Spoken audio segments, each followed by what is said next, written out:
Кыргыз-Тажик чегарасында куралдуу кол салууда курман болгон кыргызстандыктардын саны 62-ге жетти. Бул тууралуу 24-сентябрда Баткен облусу боюнча саламаттыкты сактоо координатору Арзбек Бөрүбеков билдирди. Ал жараат алгандар 198 киши экенин, аларга тиешелүү медициналык жардам көрсөтүлүп жатканын айтты. Жабыркагандардын 171-и эркектер, 14-ü аялдар, 13-ü балдар. Бишкектеги улуттук госпиталдын жандандыруу бөлүмүндө 3 киши жатат. Бөрүбеков кагылыш болгон аймактардагы үй-бүлөлүк дарыгерлер борбору, фельдшердик, акушердик пункттар зыян тартканы кошумчалады.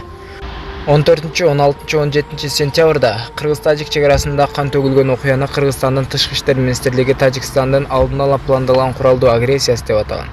Тажикстанда ушундай турумду карманууда. Кыргызстандын кошуна өлкө менен чектеш айылдарында жүздөгөн үйлөр талкаланган. Тургундар убактылуу коопсуз аймактарда баш калкалап жатышат.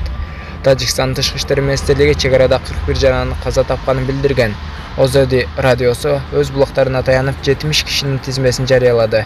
Жергиликтүү жашоочуларга шилтеме берип, тажик айылдарында да дүкөн, турак жайлар өрттөлүп талкаланганын жазган.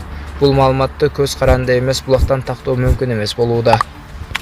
Видеого лайк басып, жана каналыбыздагы эң туура жазуучуларыбыздын катарына кошулуп, подписаться деген кнопканы басасыздар, жанындагы коңгуроочону да басып коюуну унутпаңыздар.